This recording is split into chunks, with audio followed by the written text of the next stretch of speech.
Double foreigners को एक second में कोई भी व्यर्थ बात, कोई भी निगेटिव बात, कोई भी बीती बात, उसको मन से बिंदी लगाना आता है। डबल फॉरेनर्स को एक सेकंड में कोई भी व्यर्थ बात, कोई भी निगेटिव बात, कोई भी बीती बात, उसको मन से बिंदी लगाना आता है। डबल फॉरेनर जो समझते हैं कि कैसी भी बीती हुई बात, अच्छी बात तो भूलनी है ही नहीं, भूलनी तो व्यर्थ बात ही होती है ना। तो कोई भी बात जिसको भूलना चाहते हैं उसको सेकंड में बिंदी लगा सकते हैं। जो फॉरेनर्स लगा सकते हैं वो सीधा, लंबा क्या हाथ उठाओ, मुबारक हो। अच्छा, जो समझते हैं कि एक सेकंड में नहीं तो एक घंटा तो लगेगा ही, सेकंड तो बहुत थोड़ा है ना, एक घंटे के बाद बिंदी लग सकती है, वह हाथ उठाओ। जो घंटे में बिंदी लगा सकते हैं वह हाथ उठाओ। देखो फॉरेनर्स तो बहुत अच्छे हैं, भारतवासी भी जो समझते एक घंटे में नहीं आधे दिन में लग सकती है, वह हाथ उठाओ। एक सेकेंड, एक घंटा और 12 घंटा।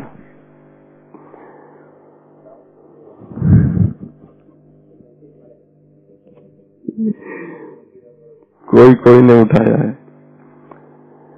है तो सही, बाप दादा को पता है, बाप दादा तो देखता रहता है, हाथ नहीं उठाते लेकिन लगता है। लेकिन समझो यदि आधा दिन लगे, एक घंटा लगे और आपको किसका निमंत्रण आ जाए?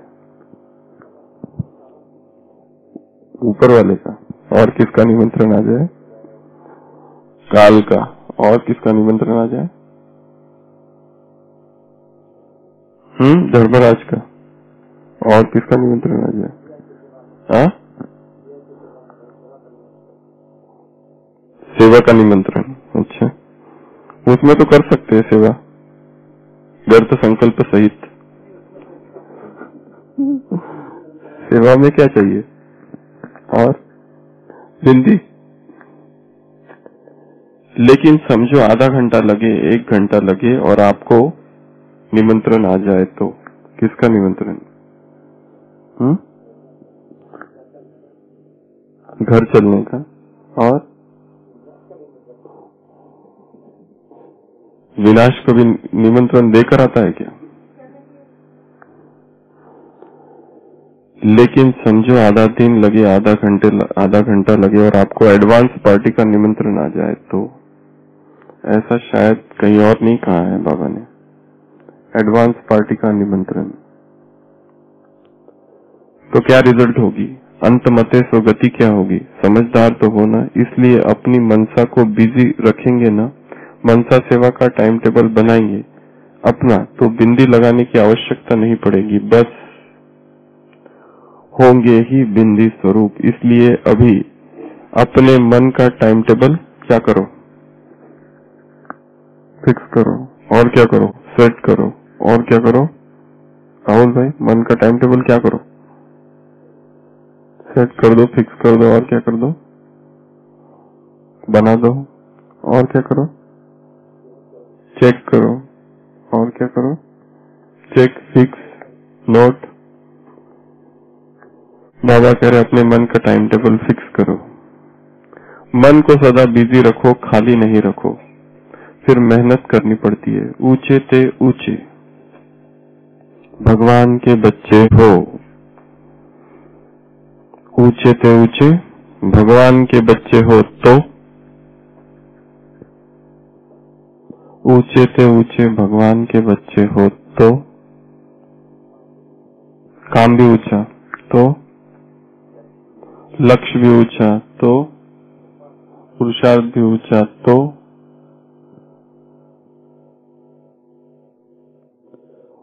आपका तो एक एक सेकंड क्या बहुत वैल्यूबल है।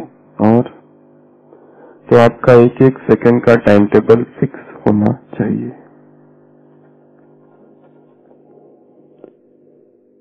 ऊंचे ते ऊंचे भगवान के बच्चे हो तो आपका तो एक एक सेकंड का टाइम टेबल फिक्स होना चाहिए।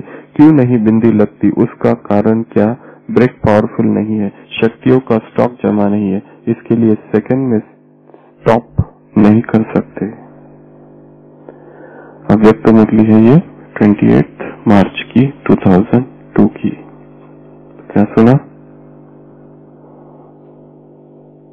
क्या सुना? बिंदी लगाना किसको? व्यर्थ को, निगेटिव को, बीती को। और कितने टाइम में? 1 सेकेंड, 1 घंटा और 12 घंटा। 3 ऑप्शंस हैं, 3 विकल्प दिए हैं और उसमें क्या हो सकता है? कौन किसका निमंत्रण आ सकता है? एडवांस पार्टी का निमंत्रण आ सकता है। तो क्या रिजल्ट होगी? अंतमति सुगति क्या होगी? इसलिए क्या करो? मनसा को बिजी रखो, मनसा का टाइम टेबल बनाओ, माइंड को क्या करो? खाली नहीं रखो, सदा बिजी, टाइम टेबल फिक्स, ऊंचे थे ऊंचे। क्या भगवान के बच्चे हो तो आपका तो एक एक सेकंड का टाइम टेबल फिक्स होना चाहिए। ऊंचे थे ऊंचे, भगवान के बच्चे हो तो आपका तो, इधर से चालू करते हैं अरविंद भाई, आप तो नहीं, ऊंचे थे ऊंचे भगवान के बच्चे हो, ऊंचे थे ऊंचे तो आपका तो एक एक सेकंड का टाइम टेबल फिक्स होना चाहिए। आवाज बुलंद। वो दीवार के पीछे कौन है? हाँ बोलिए। हर एक सेकंड टाइम फिक्स है, हर एक सेकंड का टाइम टेबल। तो डबल फॉरेनर्स को 1 सेकंड में भी कोई व्यर्थ बात, कोई भी नेगेटिव बात, कोई भी बीती बात उसको मन से बिंदी लगाना आता है। डबल फॉरेनर्स तो समझते हैं कैसी भी बीती बात, अच्छी बात तो भूलनी है ही नहीं, भूलनी तो व्यर्थ बातें ही होती है। तो कोई भी बात जिसको भूलना चाहते हो उसको सेकंड में बिंदी लगा सकते हो। जो फॉरेनर्स लगा सकते हो वह सीधा लंबा हाथ उठाओ, मुबारक हो, अच्छा है। जो समझते हैं 1 सेकंड में नहीं, 1 घंटा तो लगेगा ही, सेकंड तो बहुत छोटा है ना, थोड़ा है ना, 1 घंटे के बाद बिंदी लग सकती है वह हाथ उठाओ। जो घंटे में बिंदी लगा सकते हैं वह हाथ उठाओ। देखो फॉरेनर्स तो बहुत अच्छे, भारतवासी भी जो समझते 1 घंटे में नहीं आधे दिन में लग सकती है वह हाथ उठाओ। कोई कोई नहीं उठाए है तो सही, बाप दादा को पता है, बाप दादा तो देखता रहता है, हाथ नहीं उठाते लेकिन लगता है। लेकिन समझो आधा दिन लगे, 1 घंटा लगे और आपको एडवांस पार्टी का निमंत्रण आ जाए तो क्या रिजल्ट होगी? अंतमते सुगति क्या होगी? समझदार तो हो ना। इसलिए अपनी मनसा को क्या करो? बिजी रखेंगे, मनसा सेवा का टाइम टेबल बनाएंगे। अपना तो बिंदी लगाने की बनाएंगे तो बिंदी लगाने की आवश्यकता नहीं पड़ेगी, बस होंगे ही बिंदु रूप। इसलिए अभी अपने मन का टाइम टेबल फिक्स करो, सेट करो, बनाओ। मन को सदा बिजी रखो, खाली नहीं रखो। फिर मेहनत करनी पड़ेगी। ऊंचे ते ऊंचे भगवान के बच्चे हो तो तुम्हारा एक एक सेकंड का टाइम टेबल फिक्स होना चाहिए। क्यों नहीं बिंदी लगती? उसका कारण क्या है? ब्रेक पावरफुल नहीं है, शक्तियों का स्टॉक जमा नहीं है, इसलिए सेकंड में स्टॉप नहीं कर सकते। स्टॉप नहीं है करके स्टॉप नहीं कर सकते। 28/3/2002 की मुरली है। अतीत का और भविष्य का अस्तित्व जो है एक रीति से है ही नहीं। अस्तित्व जो है केवल वर्तमान का है। भविष्य को और पास्ट को सूडो टाइम कहा जाता है, झूठा समय। चाहे पास्ट कितना भी अच्छा हो, परंतु पास्ट की उन बातों को लाना और उसमें रमन करना अर्थात वर्तमान से दूर हटना है। जीवन जो है वो वर्तमान है, ना कि अतीत। अतीत में जो भी हुआ है, दर्दनाक घटनाएं, दुखद घटनाएं, चोट पहुंचाने वाली घटनाएं, जो भी बातें हुई है, अब उनका कोई अस्तित्व नहीं। चाहे बहुत अच्छी चीजें हुई है, उनमें रमन करना, वो भी तो वर्तमान से दूर जाना है। गलतियां, भूले, जो कुछ हुआ है, एक है पश्चाताप करना, प्रायश्चित करना और उससे बाहर निकल जाना, पर दूसरा है उसी में रहना, पश्चाताप ही करते रहना। वो भी व्यर्थ गवाना है वर्तमान को। वर्तमान फिर नहीं आने वाला। वर्तमान में जो अमृत की धारा बह रही है यहाँ पर, इसको छोड़कर अतीत में प्रवेश करना, अतीत में जीना, ये संगम युग पर बुद्धिमानी नहीं है। हर व्यक्ति अपने जीवन काल में कुछ न कुछ गलतियां करता है, क्योंकि उसकी जो स्मृति है, ज्ञान की अवेयरनेस जो है, वो हमेशा ही एक रस नहीं रहती है। ऐसा नहीं कि ज्ञान वो भूला है, निरंतर तो नहीं भूलता कोई, परंतु जब जब बीच बीच में भूलेगा तब तब गलतियां होगी। और उन गलतियों का हर व्यक्ति जब तक पश्चाताप और प्रायश्चित करके उससे बाहर नहीं निकलता, उसी में ही रमन करते रहता है। जापान में एक सामुराई समाज है, सामुराई अर्थात मिलिट्री, वो युद्ध करने वाला। उसमें एक बहुत सुंदर बात, एक कहानी लिखी गई है कि जिसमें एक योद्धा होता है, बहुत शक्तिशाली योद्धा, तो वो एक जगह पर उसकी पोस्टिंग रहती है जहां पर वो युद्ध की ट्रेनिंग दूसरों को सिखाता है। तो उसका जो बड़ा ऑफिसर होता है, वो उसके घर जाता है और उसका जो अफसर होता है, उसकी पत्नी के साथ इसका प्यार हो जाता है। और एक दिन ये बात सबको पता चल जाती है, तो अफसर उसे ललकारता है, तो ये व्यक्ति उस अफसर को मार देता है और उसकी पत्नी के साथ भाग जाता है। भाग जाने के बाद वो जो स्त्री थी, उसे पता चलता है ये इसका स्वभाव तो बहुत ही लोभी है, बहुत ही लालची है, ये परेशान हो जाता है उससे।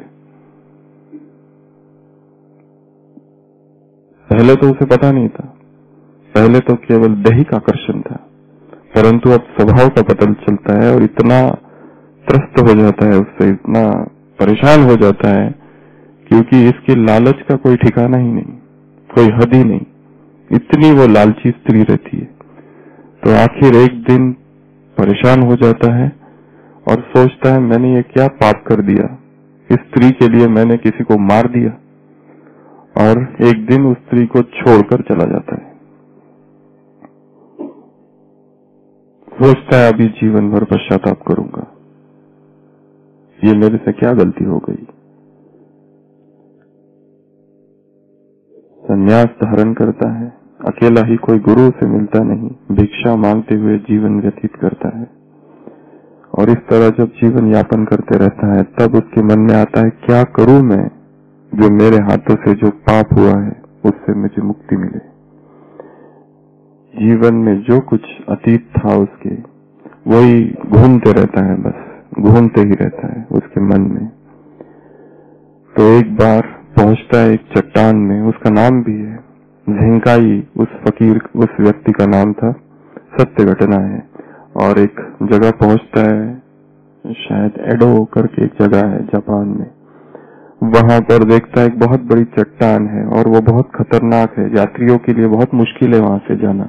तो वो सोचता है ये जो बहुत बड़ी पहाड़ी है, इसके बीच से एक सुरंग खोदूंगा, जैसे भारत में दशरथ मांझी ने खोदी थी वो, उसी तरह उधर भी जापान में इससे भी बड़ी, वो बहुत बड़ी पहाड़ियों के बीच से सुरंग खोदता है। 30 साल तक ये कार्य करता है, क्योंकि उसके मन में एक गहरा आघात था, एक गहरा पश्चाताप था, और उसे कैसे भी करके इस पाप से मुक्त होना था कि मैंने किसी एक स्त्री के लिए किसी का खून कर दिया। और आखिर में उस स्त्री को भी मुझे छोड़ना पड़ा।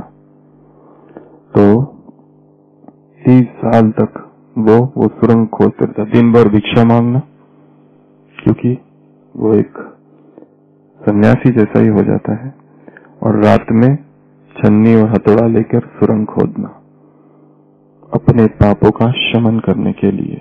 और जब 2 ही साल बचे रहते हैं तो जिसका इसने खून किया रहता है, उसकी जो पत्नी रहती थी, उनका जो बेटा था उसके अफसर का, वो आता है बदला लेने के लिए। और अब जो बहुत बड़ा समुराय बन चुका होता है, एक बहुत बड़ा योद्धा, वो कहता है तुमने मेरे पिता को मारा था, मैं उसका बदला लेने आया हूं। तो वो सन्यासी कहो या फिर वो व्यक्ति कहता है कि मुझे 2 साल और चाहिए, 2 साल के बाद तो मुझे मार देना, क्योंकि मुझे ये सुरंग पूरी करनी है। 28 साल हो गए हैं और थोड़े समय बाकी है। अब अगर ये सुरंग पूरी हो जाए तो हजारों यात्री यहाँ से जा सकेंगे, और कितने यात्री जो मरते हैं ऊपर चट्टान से गुजरते समय नहीं मरेंगे। तो वो रिक्वेस्ट करता है तो वो मान जाता है बेटा, और वो बैठा रहता है वहीं पर। करेगा क्या, क्योंकि मारना है उसे, उसके पिता का हत्यारा है वो। तो फिर धीरे धीरे वो उसको मदद करने लगता है। बैठे बैठे करेगा क्या दिन भर। तो कुछ महीने तो बैठते रहता है, फिर कुछ महीनों के बाद वो उसको थोड़ी मदद करने लगता है, और फिर मदद करते करते देखता है कि ये जो व्यक्ति है जो सुरंग खोद रहा है, कैसी इसकी दृढ़ता है, कैसी इसकी डेडिकेशन है, कैसा इसका चरित्र है, कैसी इसकी दिनचर्या है। एक एक चीज को देखता है। सुरंग पूरी होती है, यात्रियों के लिए खुल जाती है, और कई सारे लोग अब वहां से जाने लगते हैं। तो फिर 30 साल के बाद वो व्यक्ति उस बेटे से कहता है कि अब तुम मुझे मार सकता है। वो कहता है how can I kill my master, मैं अपने गुरु को कैसे मारूं। उस 2 साल में ही उसके जीवन में इतना परिवर्तन आ जाता है। तो वो जो व्यक्ति था जिसके जीवन में भूले हुई, गलती हुई, उसने उसको उस अतीत को कैसे पलट दिया और अपने जीवन को और अपने चरित्र को इस तरह बदल दिया कि वो दूसरे व्यक्तियों के लिए, विरोधियों के लिए भी गुरु बन गया। तो गलतियां तो हैं, अतीत तो दर्दनाक है, खतरनाक है, उसकी यादें, परंतु केवल उसका पश्चाताप करते रहना है या केवल उसी में रमन करते रहना, यह बुद्धिमानी नहीं है। जो हुआ उससे सीखना और आगे बढ़ जाना। बस लेसन क्या था, चैप्टर क्या था मेरे लिए, कौन सा सबक उसमें था, वो सीखा और आगे बढ़ गए। ज्यादा समय उसमें वेस्ट नहीं करना है। बाबा कह रहे 1 सेकंड में बिंदी लगाओ, 1 घंटे में बिंदी लगाओ, 12 घंटे में बिंदी लगाओ। कितना समय लगता है बाप जानते हैं, बाप को पता है। और ये करने के लिए अगर बिंदी लगानी नहीं है तो क्या करो, बिजी कर दो स्वयं को, फिर बिंदी भी लगाने की जरूरत नहीं पड़ेगी। दिनचर्या ही फिक्स कर दो, सेट कर दो, ऐसी कर दो कि व्यर्थ के लिए कहीं समय नहीं है, व्यर्थ के लिए कहीं टाइम ही नहीं है। एक moment, every moment is alertness है, अवेयरनेस है, जागरण की अवस्था है प्रतिपल जीवन का। क्योंकि व्यक्ति जब जागरण की अवस्था से नीचे आता है तब गलतियां करता है। एक एक पल, एक एक संकल्प, एक एक सेकंड और संकल्प, बहुत सारी मुरलियां चली है इस पर। कहाँ वेस्ट जा रहा है, कहाँ निगेटिव आ रहा है। अगर हम एक नजर दौड़ाएं संपूर्ण ब्राह्मण समाज में या संसार की आत्माओं में, और यदि हमें कोई कहे कि लिखो कि आज तक ऐसा कोई व्यक्ति है जिसके बारे में आपने एक भी निगेटिव संकल्प नहीं किया, तो ये मुश्किल काम है। हरेक के प्रति यदि हम यहाँ से ही चालू करें, यहाँ बैठे बैठे ही जो आंखों के सामने दिख रहे, हरेक के प्रति कभी ना कभी एक निगेटिव संकल्प तो किया ही है। किसी ने मदद नहीं की तो निगेटिव संकल्प, किसी ने कुछ कह दिया तो निगेटिव संकल्प। निगेटिव से ऐसी प्रीत है जन्म जन्म की, छूटती नहीं है, प्रेम नहीं है। ऐसे हो जाता है, जो ऐसे हो जाता है अर्थात प्रेमी है वो। तो करत करत अभ्यास से पक्का हो गया है वो, बार बार चीज को की है। इसके लिए बिंदी लगाने की विधि अर्थात क्या करना होगा, कुछ तो नया करना होगा। जैसे यह व्यक्ति था, उसने क्रिएटिव वर्क ढूंढ लिया अपने आप के लिए, बोझ था, नया वर्क, रचनात्मक कार्य, सृजनात्मक कार्य, ऐसे कार्य को ढूंढना पड़ेगा कि जिसमें माइंड बिजी हो जाए। यहाँ तो बाबा मन के टाइम टेबल की बात कर रहे, हम स्थूल दिनचर्या की भी बात कर रहे हैं, दोनों ही टाइम टेबल। एक तो मन की दिनचर्या तो बहुत सूक्ष्म है, जिस पर कई बार यहाँ पर चर्चा हो चुकी है। मन की दिनचर्या, एक एक कर्म के साथ एक एक सामान जोड़ना, ये तो बहुत सूक्ष्म है। उससे भी पहले आता है स्थूल दिनचर्या। कई लोगों की दिनचर्या में बीच का समय इतना सारा फ्री है, 10 मिनट कहीं फ्री है, 15 मिनट कहीं फ्री है, वो फ्री टाइम वो व्यर्थ बातों में लगा रहे। भोजन की चर्चा, मौसम की चर्चा, कारोबार की चर्चा, किसने क्या कहा उसकी चर्चा, कितना टाइम वेस्ट जा रहा है, ये सारा अगर जमा कर लिया जाए 10-10 मिनट, 5-5 मिनट, 6-6 मिनट, 10-10, 15-15 मिनट, तो कितना समय हमारे पास है। फिर ये शब्द नहीं आएगा कि समय नहीं है, समय बहुत है, चुराना है उसे। समय को क्या करना, चोरी करना है समय की, कहीं पर भी समय व्यर्थ न जाए। कहां कहां से मिलता है, टुकड़े टुकड़े लेना है उसके, कहीं से 1 सेकंड, कहीं से 1 मिनट, कहीं से आधा मिनट, कहीं से 10 मिनट, कहीं से 15 मिनट। और किस में लगाना है, योग में। किस में लगाना है, ज्ञान के चिंतन में, मनन में, अध्ययन में, ज्ञान के विस्तार में। तो व्यर्थ कैसे आएगा, व्यर्थ कैसे लिखा जाएगा इस हाथों से। व्यर्थ बोलना और दूसरा है व्यर्थ लिखना। लिखेंगे कहां पर, कहां लिखते हैं श्याम भाई व्यर्थ? नहीं, दिमाग में नहीं, स्थूल में। व्हाट्सएप, SMS, ईमेल लिखते हैं ना, उस पर बड़े बड़े मैसेजेस।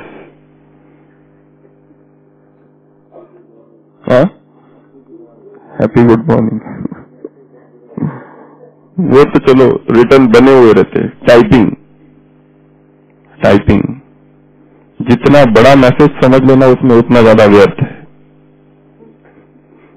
सीधा नियम है, जितना बड़ा उतना व्यर्थ।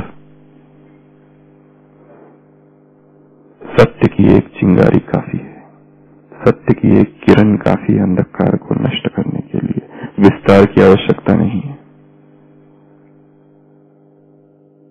कोई लोग फोन करते कहते मुझे बहुत लंबी बात करनी है, शुरुआत नहीं शुरुआत में ही चालू यहां से, अभी क्या बात बहुत लंबी करनी है, फोन काटना नहीं। लिखना, व्यर्थ लिखना, जितना हमने लिखा है आज तक फोन पर, व्हाट्सएप पर, ईमेल पर, उसकी अगर किताब बनाई जाए तो क्या, कितनी बड़ी किताब होगी वो। एक है व्यर्थ बोलना, दूसरा है व्यर्थ लिखना। लिखना है तो ज्ञान के अतिरिक्त कुछ भी नहीं लिखना है, चिंतन के अतिरिक्त कुछ और लिखने की आवश्यकता नहीं। और दूसरा जो अति आवश्यक दिनचर्या की बातें है वो, बाकी पर्सनल मैसेजेस ये सब व्यर्थ की कैटेगरी में आता है, सब व्यर्थ में आता है। किसी को कुछ पूछने की ज्यादा आवश्यकता नहीं है।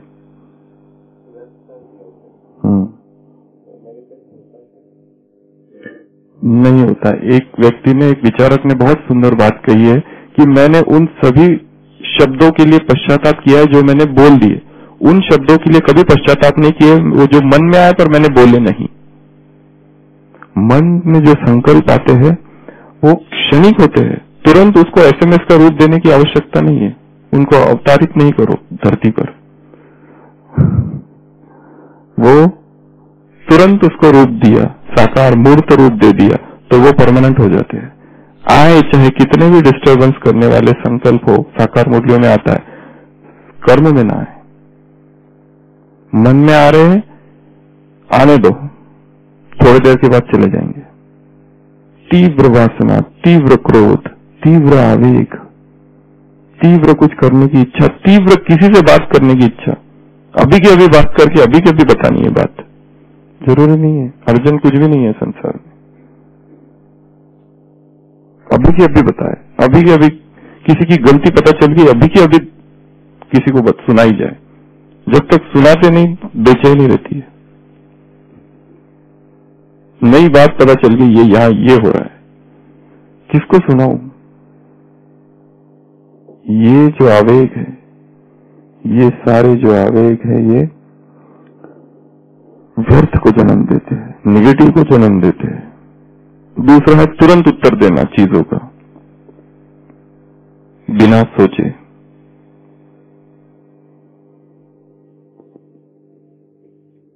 इसके लिए व्यर्थ को बिंदी लगाना मुश्किल होता है, तो मन को बिजी रखना है, मन का टाइम टेबल बनाना। एक तो स्थूल टाइम टेबल पहले, कि कहीं पर भी टाइम वेस्ट ना हो उसमें। एक इंग्लिश ग्रामरियन जो व्याकरण का अध्ययन करता है, उस व्यक्ति ने लिखा है कि मैं देखता हूं लोग पान की टपरी में, चाय की टपरी में, रास्ते पे कितना समय खड़े रहकर व्यर्थ बातें करते रहते। अगर उन्होंने ये सारा समय अंग्रेजी के व्याकरण में अगर लगाया होता, स्टडी में, इंग्लिश ग्रामर के, वो व्याकरण, वो तो ग्रामरियन है, वो ये लिख रहा है, व्याकरणविद, तो वो शायद भाषा को सीख चुके होते। अगर ये समय व्यर्थ नहीं आया होता, ये सारा 10-10 मिनट, 15-15 मिनट यहाँ वहां की बातें करने में। इसके लिए दिनचर्या सबसे पहले फिक्स करनी है कि उस दिनचर्या में कहीं पर भी 10 मिनट 15 मिनट वेस्ट ना हो रहे हो। उसको क्रिएटिव वर्क से फिल कर देना है, भर देना है। कोई बहुत ज्यादा पॉजिटिव वर्क, क्रिएटिव वर्क, जिससे कुछ रचनात्मक हो, कुछ निर्माण हो। यहाँ जो भी पैराग्राफ पढ़ा जाता है, क्या सभी पढ़ के आते हैं? उसको पहले से ही पढ़ के आना है। ये किताब सभी के पास है, नहीं है तो सॉफ्ट कॉपी तो है ही। हाँ, चिमन भाई ने सबको दी थी किताब। ये नहीं कि जब हमारा टर्न होगा केवल हम तब पढ़ेंगे, हर टर्न हमारा टर्न है, ऐसा ही समझना है। पहले से पढ़ के आएंगे तो ज्यादा समझ में आएगा, केवल सुनेंगे तो उतना समझ में नहीं आएगा। और पहले से पढ़ के आना अर्थात दिनचर्या में टाइम निकालना पड़ेगा। ज्ञान का थोड़ा भी चिंतन, मनन, अध्ययन करने के लिए दिनचर्या से बदलनी पड़ती है, इतना आसान नहीं है। दिनचर्या में सेट करना, दिनचर्या में टाइम निकालना, अर्थात जो अभी व्यर्थ कर रहे हैं उसका त्याग करना होगा, तो ही इसका अध्ययन किया जा सकता है, नहीं तो कहां से होगा अध्ययन। त्याग। जो टाइम सोने में जा रहा है, एक्स्ट्रा सोना, वो इसमें लगाना है। जो टाइम भोजन की तैयारी और भोजन खाना एक्स्ट्रा, वो इसमें लगाना। जो टाइम घूमना फिरना, बातें करना, इधर उधर भटकना, उसमें जा रहा है, वो ज्ञान में लगाना। कहाँ वेस्ट जा रहा है टाइम, उसका डायग्नोसिस चाहिए, उसका एनालिसिस करना है। यहाँ टाइम वेस्ट जा रहा है, भविष्य में ही घूम रहे, वर्तमान में है ही नहीं। भविष्य में क्या होगा, कैसे होगा, बस उसी का चिंतन चल रहा है, भविष्य की ही चिंता है। ना तो भविष्य, सूडो टाइम है दोनों भी, और past, now, the time is now. यहाँ क्या करना है, यहाँ की दिनचर्या को सेट करना है बस। जिन्होंने ये आर्ट सीख ली, ये कला सीखी, उन्हीं का जीवन धन्य है। तो आज क्या करेंगे, एक तो ये स्थूल टाइम टेबल और सूक्ष्म टाइम टेबल, उसकी चर्चा तो कई बार की है। हर कर्म के साथ में एक सामान जोड़ देना, नहाते समय कौन सा सामान, खाते समय कौन सा सामान, चलते समय कौन सा सामान, घूमते समय कौन सा सामान, कार्य में जाते समय कौन सा सामान, आते समय कौन सा सामान, बीच बीच में सामान। ये सामान से स्वयं को भर के रखना है। वो नए नए सामान लेना है, एक ही सामान नहीं, नए सामान। उस दिन मोहिनी बहन जी ने क्लास कराई थी ज्ञान सरोवर में, अभी जो अव्यक्त मुरली चली उसके ऊपर उन्होंने एक बहुत सुंदर बात उसमें कही है। कहा है कि जब भी मैं यहां से जाती हूँ वापस अमेरिका, एक नई प्रैक्टिस लेके जाती हूँ। New practice, new energy. बाबा आते हैं, अभी सुनाने का तो कुछ इतना रहा नहीं है, पर बाबा का प्रेजेंस, उस प्रेजेंस की स्मृतियों को मैं ले जाती हूँ। तो न्यू प्रैक्टिस, एक new drill generates new energy. नया कोई अभ्यास नई ऊर्जा को जन्म देगा। तो क्या हम नया अभ्यास कर रहे हैं कि वही अभ्यास कर रहे हैं, मैं आत्मा हूं, अभी परमधाम, फिर सतयुग, त्रेता, द्वापर और वापस इधर। नए नए अभ्यास को खोजना है, न्यू इन्वेंशन करनी है, नई स्पिरिचुअल ड्रिल्स लानी है। और जब तक वो नहीं आएगी तब तक नई ऊर्जा का जन्म नहीं होगा। हर दिन नया हो, हर योग नया हो, हर ज्ञान सुनना नया हो, हर ज्ञान के ऊपर चिंतन नया हो। अगर ये आज जो बात कही, ये जो पैराग्राफ पढ़ा, अगर ये फिर से पढ़ना है तो उसमें वो कोई भी बात ना हो जो आज चर्चा हुई, उसकी चर्चा एकदम दूसरी हो। एक ही पैराग्राफ अगर 10 दिन रोज पढ़ना है तो 10 दिन 10 प्रकार की चर्चा हो। एक ही मुरली पर अगर 10 क्लास करानी है तो 10 की 10 क्लास एकदम भिन्न हो।